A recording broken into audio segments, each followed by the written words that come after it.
5, 4, 3, 2.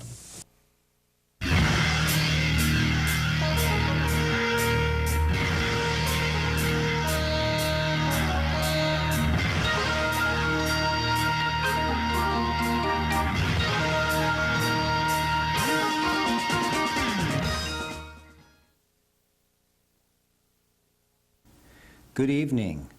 Last month, 4 top San Francisco police inspectors were charged by the police department's Civilian Review Agency with neglect of duty and conduct reflecting discredit on the department because they conducted an inadequate investigation in the killing of George Smoot because Smoot was gay. Tonight, C.A.N. rebroadcasts our documentary on George Smoot's killing. It's a story of police homophobia, misconduct, and a blatant miscarriage of justice, San Francisco style. We will be updating this important story in weeks to come. Allen McClain reports. I'm standing in front of George Smoot's home.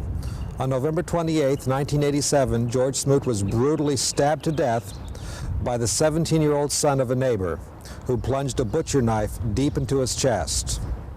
The community not only was outraged by the killing, but by the actions of the police, the DA, and the judge in their handling of this case. George Smoot bought a small house on a quiet block of Russell Street, a street that runs along hills above Highway 101 with views of the bay in the southernmost part of San Francisco. It is a blue-collar neighborhood lined with pastel-colored single-family homes with neatly manicured yards. George was an accepted member of the neighborhood.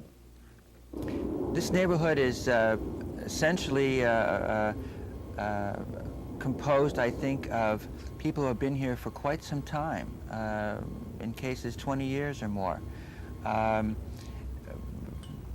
Very fine middle-class folks, racially mixed, people tending to their yards and gardens, kids playing in the street now and then. A neighborhood not used to violence. They're ordinary, good, caring people. George was born in Wichita Falls, Texas, and went to school there. As a matter of fact, I just heard from 2 friends from those days who were rather shocked to find out what happened to him. He went on to West Texas in Lubbock. I don't know if it's Midland University or whatever, but he studied science and the humanities together. For example, he had a degree in meteorology from Texas A&M, and eventually got his PhD, though, in literature, which was his first love. So he had the ability to move into fields of interest for him. He couldn't wait to leave Texas. That's why he went to Syracuse for graduate school, and that's where I met him, of course.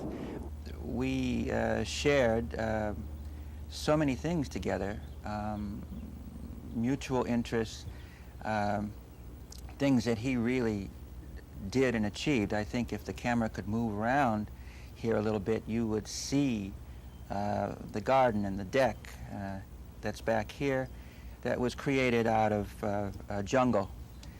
You would see the front deck. That's quite nice. The redone interior from top to bottom. In addition to that, George was a wonderful writer and a fine poet. I have one of the best legacies he left, I think, was some poetry that I have discovered that I really think deserves a wider audience. It's that good. He enjoyed working with his hands, not only with plumbing and electricity and wood, but with throwing pottery, beautiful pottery, which he gave to people as gifts. His work with stained glass, for example. His photography, he had a great eye. So I think it's rather remarkable how he was able to make these changes and had the energy left then to create this space here, to transform a house. George's dream of renovating the house required heavy labor, especially hard work for a man of 52. From time to time, he hired the 17-year-old boy from 2 doors away. He did work, their relationship, he had worked here at least a couple of times before in the previous year. and this was, I believe, the third time. And it was because George could not handle the lifting, the digging, the steps you've got to come up to get here. I've carried up cinder blocks. It's hard, hard work.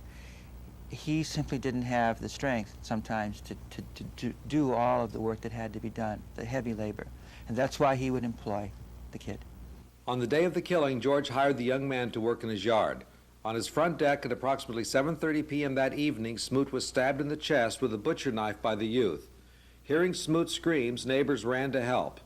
Mortally wounded, George crawled to his phone in the living room and dialed 911, telling the operator he had been stabbed by the neighbor. Police from the Ingleside station responded to the call. Hours later, George died in San Francisco General Hospital and remained unidentified in the morgue for almost a week. Police went to question the accused young man, but no one was home. The boy and his 12-year-old sister had run to their aunt and uncle's house about a block away. Approximately an hour later, the young man returned. Police took him in for questioning and then released him. Smoot's house was sealed off and police began going through George's personal effects. Among items they took were his private diaries. According to an article by David Kerp in Image magazine, neighbors were angry because while police were searching Smoot's home, their laughter was heard across the street.